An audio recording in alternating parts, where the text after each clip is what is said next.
The gate of the correctional facility clanged shut behind me, and for a moment I just stood there, frozen. 2 years of my life had been traded for one decision. One night when I said yes to the man I thought I loved. The air felt different, heavy with the smell of wet earth and blooming spring trees. Freedom had a scent, and it hit me so hard my knees almost buckled. I gripped the strap of my worn-out duffel bag like it could keep me upright. Madeline. A familiar voice broke through my daze. Megan Foster waved from her old silver Subaru, parked crookedly near the curb. She looked the same as when I last saw her, fiery curls escaping a loose ponytail, eyes that never learned how to lie. She rushed over, pulling me into a hug so tight it hurt. "You're free, finally," she whispered, like saying it out loud might break the spell. I swallowed the lump in my throat. Yeah, I'm free. But freedom wasn't what I imagined when I signed those papers and took that sentence. It wasn't joy, not really. It was heavy, because everything I lost in there I couldn't get back. The baby I carried for 7 weeks before stress and grief ripped it away from me. My law career gone. My name tainted. "Come on," Megan said, brushing my hair back from my face. "I brought clothes. You can change in the car. We'll get you home, showered, fed." No, my voice cracked, sharp enough to make her stop. "I'm not going home, not yet." She frowned, already knowing what I was about to say. "Madeline, you don't have to." "I do." I stared past her to the road stretching out of the parking lot, to a world that had kept spinning while I sat behind bars. "I need to see him, Megan. I need to see Ethan." Her jaw tightened. Megan had never liked Ethan Clark, even before the accident. "You've been gone for 2 years, Maddie. People change." "So have I." I shoved the bag into the car and slid into the passenger seat. "Please, Megan, just take me there." We drove in silence, the hum of the engine filling the space between us. I pressed my forehead to the cool glass, watching the world blur by. Kids chasing a basketball in the street, a couple walking hand in hand, the life I once imagined for myself before one midnight phone call shattered it all. Ethan had been frantic that night, his voice trembling as he admitted he'd hit someone on the highway. A woman. He was drunk. There was a little girl crying on the side of the road. And I, a woman in love and blinded by loyalty, had told him to leave everything to me. I was a law graduate, almost sworn in. I thought I could handle it, fix it, minimize the damage. Instead, I confessed to something I hadn't done, believing the judge would be lenient. I believed in him. I believed in us. The judge hadn't been lenient. The prosecutors had been relentless. Ethan had been silent.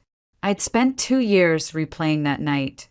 2 years surviving the cold gray walls and the whispers of other women who saw right through me. And through it all, I'd kept one hope alive, Ethan. That he would wait. That we'd start over when I got out.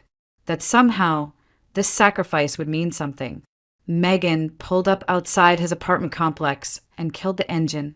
"You don't have to do this today," she said softly. "You could shower first, sleep first, think first." I shook my head, already reaching for the door handle. "I've been thinking for 2 years. I need to see him." The stairs felt longer than they should have, my heart pounding with every step. I still had his key. Megan had brought it to me during one of her visits. It slid into the lock smoothly, and the door opened with a familiar creak I'd missed so much. Inside, soft music played, and then I froze. Voices. Ethan's voice. A woman's voice. I couldn't move, couldn't breathe. I just stood there in the doorway, the duffel bag slipping from my shoulder, my entire body locked in place as their conversation drifted into my ears. "She gets out today?" The woman's voice was sharp, almost anxious. "Yeah," Ethan replied. I could hear the sound of ice clinking in a glass. Megan called yesterday to remind me. "I'll deal with it tonight, Chloe. I promise." Chloe. I knew the name. Chloe Bennett, assistant to James Mitchell, CEO of Alta. I'd seen her once, years ago, when Ethan had taken me to a company holiday party. She'd smiled sweetly back then. Now her voice was tight, almost jealous. You told me it was over with her. Chloe's tone sharpened. I'm not risking my career for this mess, Ethan. If she even hints about what really happened, she won't. His voice carried an arrogance I'd never heard before. She took the fall willingly. I've got insurance. A recording where she confesses. Even if she tries something, it's her word against mine. Who's going to believe an ex-con over a senior manager at Alta? A cold wave rippled through me, starting at my scalp and running all the way down my spine. He recorded me. That night, when I was sobbing, shaking, ready to ruin my own life to save his, he'd been recording me. My stomach twisted so hard I had to press my hand against the wall just to stay upright. Chloe sighed. You can't keep her around, Ethan. What if she shows up at Alta? What if she talks to James? You promised me a clean slate. I said I'd handle it. Ethan's voice grew softer, coaxing, the way he used to sound with me.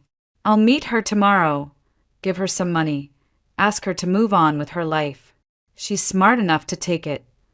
And if she doesn't, she will. She has nothing. No career, no family, no child. His voice dipped lower, almost mocking. She lost that too, remember? I slapped my hand over my mouth to stop the sound that threatened to escape. Whether it was a sob or a scream, I couldn't tell. He knew. He'd known about the pregnancy I lost in that cold, gray cell alone, terrified, and he was using it as part of his justification to discard me like trash. Chloe's heels clicked on the floor as she walked closer to him. Sometimes I think this is karma, you know. You hit a woman with a child and now… Don't start, he cut her off sharply. That was an accident. I told you she came out of nowhere. You were drunk. It doesn't matter now. The one person who could put me behind bars already took the blame. She's the reason I'm standing here with you instead of rotting in a cell. You should be thanking her. Thanking her. Chloe scoffed. She's a liability, Ethan. Finish it. The room went quiet except for the faint hum of music. Then I heard the sound of kiss. It wasn't soft or tender. It was hungry, urgent. I staggered back, my shoulder bumping the doorframe hard enough to make it creak. My pulse roared in my ears. For 2 years, I'd carried the weight of his freedom like a brand on my skin, telling myself it was worth it because he loved me, because we had a future, because sacrifices mean something when love is real. But there was no love here, just ambition and betrayal. I stumbled out, pulling the door closed as quietly as I could. My feet carried me down the hallway, down the stairs, and out into the street before my brain caught up. I sat on a cold metal bench near the parking lot, hands trembling so hard I had to curl them into fists. Madeline. Megan's voice came from somewhere to my left. I hadn't even noticed she'd parked the car and followed me. She crouched down in front of me, eyes scanning my face. You saw something, didn't you? I couldn't speak. I just nodded, tears blurring everything around me. Megan sank beside me and wrapped an arm around my shoulders. It's okay, let out. I buried my face in my hands and cried, really cried for the first time in 2 years. Not just for the betrayal, but for every moment of silence I'd endured behind bars. Every sacrifice I'd convinced myself was worth it. Ethan Clark had taken my freedom, my career, my child, and he hadn't even waited for me to step outside those prison gates before discarding me. But as the sobs racked through me, another feeling burned hotter than the pain, resolve. I couldn't undo the past, but I could decide what came next. And it wouldn't be silence. Not anymore. I don't remember how long I sat on that bench, my face buried in my hands while Megan rubbed slow circles on my back. But at some point, the tears stopped. What replaced them wasn't numbness, it was clarity. Ethan had taken my future once. He wasn't going to take the rest of my life. When I finally spoke, my voice surprised me. I'm not running away. Megan blinked. Maddie, you don't have to prove anything to him. Just start over somewhere else. I shook my head. No, If I run, he wins. I need to take back my name, my life. She hesitated, then nodded, her eyes softening. Okay, then we do it your way. That night, we sat in her apartment, eating cheap takeout while she scrolled through job listings on her laptop. The word law kept glaring back at me from every search result like a door slammed in my face. My record wasn't going to let me practice. Not yet. Maybe not ever. So I started at the bottom. Here's one, Megan said finally. Custodian position. Ulta. The name hit like a physical blow. Ulta. James Mitchell's company. Yeah. She frowned. Isn't that where Ethan works? I leaned back in the chair, staring at the ceiling. Of all places, but then maybe it was fate. Send me the link. Megan bit her lip, but complied. You sure about this? No, I admitted. But it feels like the only way to face all of it. Him. What I did. What I lost. The next morning, I stood at Ulta's glass entrance, a plain gray uniform folded over my arm. No one paid me any mind as I signed the paperwork and was handed my cleaning supplies. It felt strange being invisible, but also freeing. I wasn't here to impress anyone. I was here to observe, to understand, and maybe, just maybe, to find a way to tell the truth without losing myself again. My supervisor was a kind woman named Natalia, a middle-aged brunette with tired eyes and an easy smile. Third and fourth floors, she said, handing me keys. Take your time. Nobody notices us until something's wrong. I smiled faintly. Story of my life. That afternoon, while cleaning a hallway lined with tall windows, I heard a small voice behind me. You're new. I turned, startled, and saw a girl, maybe 12, hugging a backpack almost as big as she was. Her hair was honey blonde, braided neatly, and her eyes were gray, wide and watchful. Yeah, I said gently. First day. I'm Madeline. She tilted her head. I'm Olivia. My dad runs this place. James Mitchell's daughter. My chest tightened, memories flashing. The flashing lights of that night, the little girl crying by the roadside. Could it be? You visit often? I asked softly. She nodded. After school. Dad says I shouldn't, but I like being here. It's quiet. I knelt slightly so we were eye level. I like quiet too. Something flickered in her gaze. Recognition? Curiosity? I couldn't tell. But then she smiled, shy and quick, before glancing at my mop. Is it boring? Cleaning. I shook my head. Not really. It gives you time to think. About what? About starting over, I said, surprising myself with the honesty in my voice. Her expression softened. That's nice. Before I could say more, a sharp voice echoed down the hall. Olivia, there you are. A woman in a tailored suit and impossibly high heels appeared. Chloe Bennett. Her eyes landed on me, narrowing slightly. You're? New, I said calmly, meeting her gaze. Just doing my job. Good. Then don't distract the employees' children. She turned to Olivia, her voice softening. Come on, sweetie, your dad's waiting. Olivia hesitated, then looked back at me. See you around? Yeah, I whispered. See you around. That night, lying on Megan's couch, I replayed that moment. Olivia's gray eyes had haunted me. She had been there that night. I was sure of it now. She'd seen who was driving. And yet, no one believed her because she was just a child. I clenched my fists. That little girl lost her mother. And the man responsible built a career on top of that lie with my help. Something inside me hardened. This wasn't about Ethan anymore. It wasn't even about me. It was about truth for Olivia, for her father, for the woman who died, and for the child I'd never hold. The past had stolen enough from me. I was done letting it decide my future. The following days at Ulta blurred together. I scrubbed floors, emptied trash bins, and wiped down glass walls that reflected a version of me I was still getting used to. No longer a lawyer with polished heels, just a woman in gray coveralls. And yet, Every day I felt more certain I was exactly where I needed to be. Ethan avoided me like the plague. The first time our eyes met across the lobby, he froze, then ducked into an elevator without a word. His fear gave me a grim sense of power I hadn't felt in years.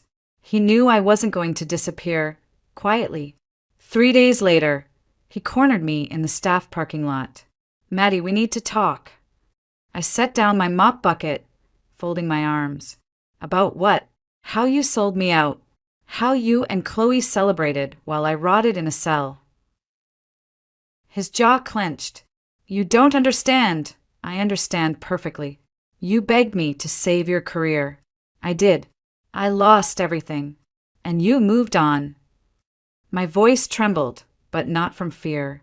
"Don't worry, Ethan. I'm not here for you. I'm here for the truth."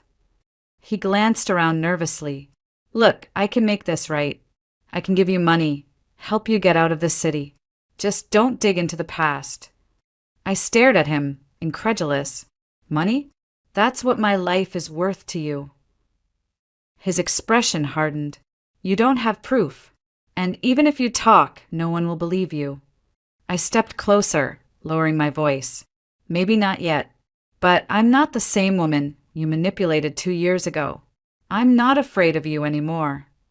That evening, James Mitchell found me cleaning the executive corridor. I stiffened when his eyes landed on me. Those same gray eyes Olivia had inherited. "You're new," he said, his voice calm but curious. "Housekeeping?" "Yes, sir." My voice was steady, though my heart thudded in my ears. He studied me for a long moment, and I could see recognition dawn. "We've met before, haven't we?" I swallowed. "Yes, sir. 2 years ago in court." His eyes sharpened. "You were the one who confessed." I set the cleaning rag down, turning to face him fully. "Yes, ent elite." Silence stretched between us. Finally, James spoke, his tone like a blade. "Explain." So I did. I told him everything about Ethan's drunken call, the plea he whispered while I was still shaking from sleep, the way I'd walked into that police station and handed them my future. And then I told him about the baby I lost in prison and how Ethan hadn't even known or cared. James leaned against the wall, his jaw tight. "Do you have any proof? Anything besides your word?" No, my voice cracked, but I didn't look away. "Only the truth. And your daughter." His eyes darkened. "Olivia." "She was there that night. She saw who was driving. But no one listened to her because she was 10 and in shock." He raked a hand through his hair, his face pale. "God, she did say something, but the detective told me kids often get confused in traumatic events." "She wasn't confused." My voice softened. "She's brave, James. She knows the truth. And so do you deep down." He exhaled slowly, looking like a man torn in two. "You realize what you're asking? If you're lying, I'm not." My voice was steady now. "I don't want revenge, Mr. Mitchell. I want justice. For your wife. For Olivia. For the child I never got to hold." For a long moment, James didn't speak. Then he straightened, his expression unreadable. "You'll hear from me soon." That night, Megan paced our small kitchen, wringing her hands. "You told him everything? Are you insane?" "He deserved the truth," I said, sipping cold coffee. "He deserves to know who's been working for him all this time. And if he fires you, if he calls the cops, you still have that recorded confession hanging over your head, Maddie." "I know." I set the mug down, my hands trembling. "But I'm done hiding. If I go back to jail for telling the truth, then so be it. At least I'll know I finally chose myself instead of him." Megan stopped pacing, staring at me like she was seeing me for the first time. Then she nodded. "Okay, then we do this together." The next morning, James walked into the break room while I was wiping down tables. "Madeline, walk with me." We stepped into an empty office, where he closed the door behind us. I checked Ethan's file. There are gaps, strange ones, and I pulled the accident report. Something's wrong. I held my breath. What do you want to do? James's jaw flexed. I'm reopening this, quietly, until I know for sure. He paused, eyes softening slightly. And for what it's worth, I'm sorry. You shouldn't have carried this alone. The words pierced something inside me, loosening a knot I hadn't even realized I was holding. For the first time in 2 years, I felt like someone believed me. The following week felt like walking a tightrope over fire. James kept his word, quietly launching an internal review of everything related to Ethan Clark. He involved only one other person. Victor Stepanovich, the head of Alta's legal department, a man whose calm, meticulous nature made him seem carved from stone. Victor looked me over during our first private meeting, his eyes thoughtful but kind. James trusts you, he said simply. That's enough for me. Tell me everything. So I did again every painful detail. When I finished, he leaned back, folding his hands. The key will be corroboration. Something physical. Ethan's vehicle, for example. Do you know what happened to it? I remembered Ethan's frantic voice that night, talking about damage to the car. He fixed it immediately. Paid cash. Victor nodded slowly. Then we find the mechanic. 2 days later, we were standing in a cramped garage on the edge of the city, oil and gasoline thick in the air. The mechanic, a broad-shouldered man named Mike, squinted when we mentioned Ethan's name. Yeah, I remember that job, he said, wiping his hands on a rag. Silver sedan. Front end was smashed like it hit a wall or a person. He paid double to get it done fast. Told me not to file an insurance claim. Victor exchanged a glance with me. Would you be willing to make a statement? Mike hesitated, chewing his lip. If it means telling the truth, yeah. But I don't want trouble. You won't be alone, I said softly. You're helping a little girl who lost her mother. He studied me, then nodded. All right, I'll do it. That night, leaving the garage, I felt a strange weight lift. For the first time, the truth felt within reach. But my relief was short-lived.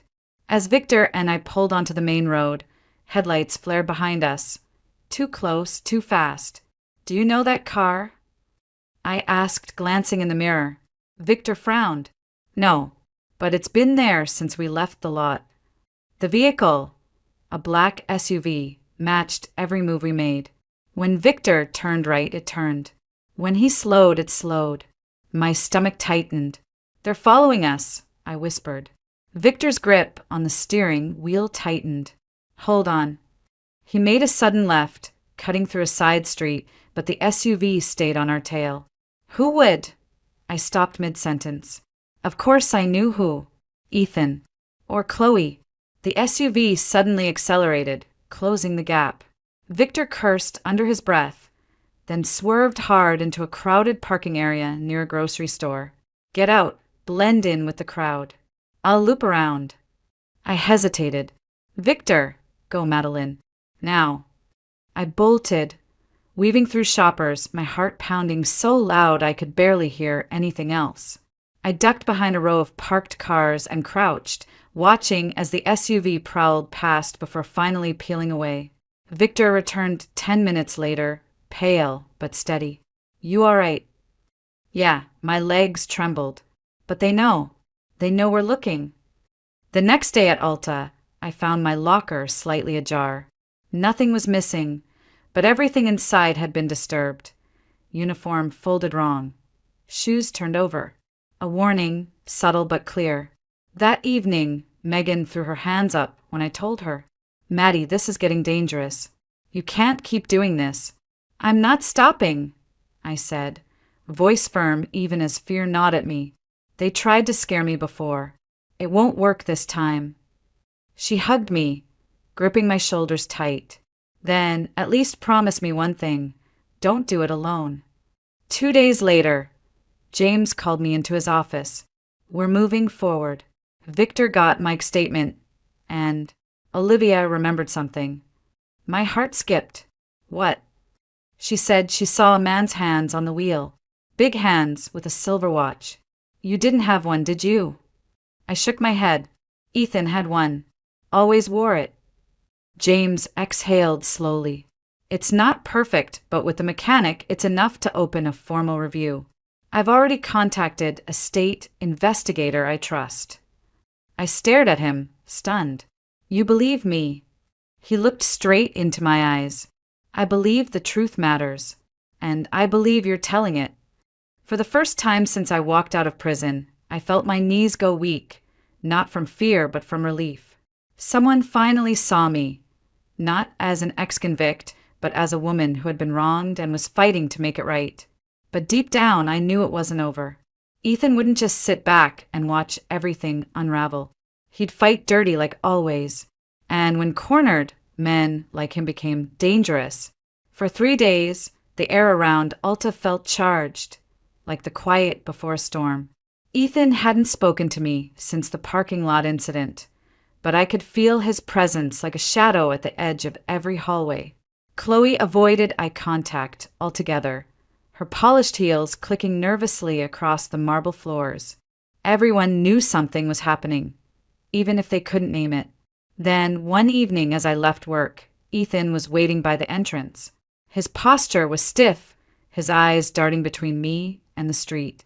"We need to talk," he said through clenched teeth. I tightened my grip on my bag. "I don't have anything to say to you." "Madeline, please." His voice wavered. I had never heard Ethan Clark beg before, not like this. I hesitated, then nodded toward the cafe across the street. 5 minutes. That's all. The cafe was warm and smelled like cinnamon, but it did nothing to ease the cold knot in my stomach. Ethan sat across from me, his hands restless on the table. "Why are you doing this?" he asked. I stared at him. "Because the truth matters. You killed a woman, Ethan. You destroyed her family, and you let me take the fall for it." He flinched but tried to mask it with a smirk. "You volunteered. You said you loved me. Don't rewrite history now. I lost our baby in prison." My voice cracked, and for the first time his eyes flickered. "Did you know that? I carried your child into a cell and left without it." He opened his mouth, then closed it again, jaw tightening. "I didn't ask you to. No, you just recorded me. You manipulated me. You made me believe this would save us." His composure cracked. "You think you can take me down? Who's gonna believe you? A felon, a janitor against me? Against Chloe? Against the company? You'd be surprised who believes me." I leaned forward. "James Mitchell knows. So does Victor Stepanovich. And Olivia." I paused, letting his name hang heavy. "She remembers who was behind the wheel." He went pale. "You stay out of this," he hissed, leaning in so close I could smell the alcohol on his breath. "Take the money, leave the city, and forget about Olivia." I shook my head. "No, later that night, James called me." His voice was tight. "I've reviewed everything. Tomorrow morning, we confront him together. No more shadows." But Ethan didn't wait for morning. The next day, I met James at a quiet restaurant near the office to go over final details for the investigator. It was supposed to be a simple breakfast meeting. I was halfway through my coffee when I saw him, Ethan, standing at the door, his eyes wild, one hand tucked awkwardly in his jacket pocket. "Stay calm," James murmured, already reaching for his phone. Ethan's voice rang out, sharp and frantic. "You think you can ruin me, Madeline? After everything I sacrificed for us." I stood, hands trembling but steady in my voice. "You didn't sacrifice anything, Ethan. You sacrificed me." "Shut up." His face twisted, and then I saw it, the glint of a knife in his hand. Time slowed. James lunged forward, grabbing Ethan's wrist. The knife clattered onto the tiled floor, and a scream tore through the cafe as people ducked under tables. I grabbed a water carafe from the counter and swung it with all my strength, smashing it against Ethan's shoulder. He roared, twisting free and shoving James hard into a table. I saw blood. James's arm sliced open. Adrenaline surged through me. I threw myself at Ethan, tackling him to the ground, my hand scrabbling for the knife. "Help!" I shouted. "Call the police!" Two men from the kitchen rushed out, pinning Ethan's arms, while James, pale but upright, kicked the knife away. Sirens wailed in the distance. Ethan thrashed, his voice breaking. "You'll regret this, Maddie. You think they'll believe you? You're nothing without me." I knelt there, chest heaving, staring into the eyes of the man I once thought I loved. There was nothing there but rage and desperation. And in that moment, I felt nothing for him. Not anger, not love, not even hatred. Just emptiness and freedom. The police stormed in, cuffing him and reading his rights. As they hauled him to his feet, his eyes locked on mine. "You did this," he spat. "Yes," I said quietly. "I did." Outside, paramedics treated James's arm while I sat on the curb, shaking. He looked over at me and managed a faint smile. "You saved my life." I shook my head. "No, I just saved the truth." He reached over, placing a blood-streaked hand on mine. "This isn't over, but we're going to finish it. Together." For the first time in 2 years, I felt the weight on my shoulders begin to lift. Ethan Clark's lies were crumbling, and with them, the cage I'd carried inside me. By the time the trial began, the whole city knew Ethan Clark's name, not as a rising corporate star, but as the man who'd let someone he claimed to love take the fall for his crime. The prosecutors moved fast once the new evidence came in. Mike's sworn statement about the rushed car repairs, Olivia's testimony recalling the silver watch on the driver's wrist, and finally Ethan's own threats caught on the cafe's security cameras. It was enough to crack the facade he had built so carefully. I sat in the courtroom, my palms damp as Ethan was led to the stand in cuffs. His eyes darted toward me, full of the same fury I'd seen in the cafe that day, but it no longer touched me. That man didn't own a piece of me anymore. Olivia testified with quiet courage, her small voice carrying so much truth it silenced the entire room. James sat beside her, his hand resting gently on her shoulder. I could see his grief mixing with pride, the ache of a father who'd finally listened to his daughter and believed her. When it was my turn, I told everything, again, this time to a room full of strangers and a judge who listened closely. My voice shook at first, but then I thought of the woman who'd lost her life, of the unborn child I'd lost, and of all the women I'd met in prison who had carried their own heavy stories. My voice steadied. I ended my testimony simply.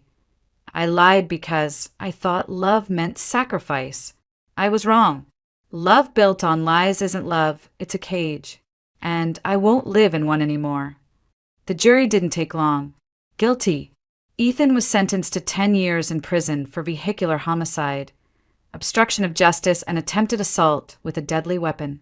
Chloe Bennett, his so-called clean slate, received 2 years probation for tampering with company records in an attempt to shield him. The day the sentence came down, James met me on the courthouse steps. His suit jacket hung loose, as if he'd finally let go of a weight he'd been carrying since his wife's death. "Madeline," he said softly, "you gave my daughter her voice back, and you gave me something I thought I'd lost, faith in people." I smiled, tears welling in my eyes. "You believed me when no one else would. That saved me too." He hesitated, then reached into his briefcase. "I have something for you." It was an official document, a full exoneration. I froze, staring at the paper as if it might vanish. "How?" "Victor fought like hell and the DA agreed. You're no longer a convicted felon. Your record is clean." For a long moment, I couldn't speak. Then I hugged him, clinging to the man who had started this whole chain of healing simply by listening. "Thank you," I whispered. Life didn't magically become perfect after that. Healing never works like that. It's slow, messy, full of setbacks and tiny victories. But I built a life. James offered me a job in Alta's legal department, not as a favor, but because he'd read my casework in prison and knew I still had the mind for it. At first, I hesitated. I worried about being the woman who went to jail for a man. But then I thought about the women still serving time, women who might never get their voices heard. I accepted the job. Months passed. My days were filled with legal briefs instead of mop buckets, case files instead of handcuffs.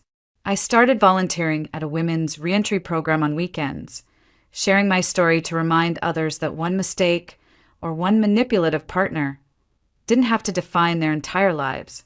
Olivia would stop by my office sometimes after school. She'd lean against the doorway, clutching a sketchbook, and ask about college or internships or how to tell her dad she wanted to major in art instead of business. She called me her friend. Sometimes when I looked at her, I imagined the child I'd lost, and for the first time, it didn't feel like an open wound, but like a scar I'd finally learned to live with. On the 1-year anniversary of the verdict, we launched the Second Chance Initiative, a program James and I had built together to help women leaving prison find housing, legal support, and jobs. At the launch event, standing at the podium in front of reporters and community leaders, I felt a flicker of nervousness. Then I saw Olivia in the front row, beaming, James beside her, and Megan waving from the back. I took a deep breath. A year ago, I walked out of prison thinking my life was over. I thought love had destroyed me. But what I didn't know was that telling the truth, no matter how painful, can build something new. This program is about that second chance, not just for people like me, but for everyone who believes it's too late to start over. It's never too late. The applause rolled over me like a warm tide. I stepped down, and Olivia ran up to hug me. "You did it," she whispered. "No," I said, smiling through tears. "We did." Later, James joined me on the terrace overlooking the city. The sunset painted the sky orange and pink, like a promise of better days. "You know," he said quietly, "when you first told me the truth, I wanted to fire you. I thought you were there to hurt my family." I nodded. "I wouldn't have blamed you. But you didn't hurt us. You healed us." His voice softened. "And you healed yourself too, didn't you?" I looked out at the skyline, feeling the wind in my hair. "Yeah, I think I did." We stood in silence for a moment. For the first time in years, I felt at peace, not because life was perfect, but because I was finally living it on my own terms. Ethan Clark had taken 2 years from me, but he hadn't taken me. That part was mine, and I was never giving it away again. And as the last light of day faded, I thought about something my cellmate once told me during a night when hope seemed impossible. The bars only win if you stop believing in tomorrow. Tomorrow had finally come, and it was beautiful,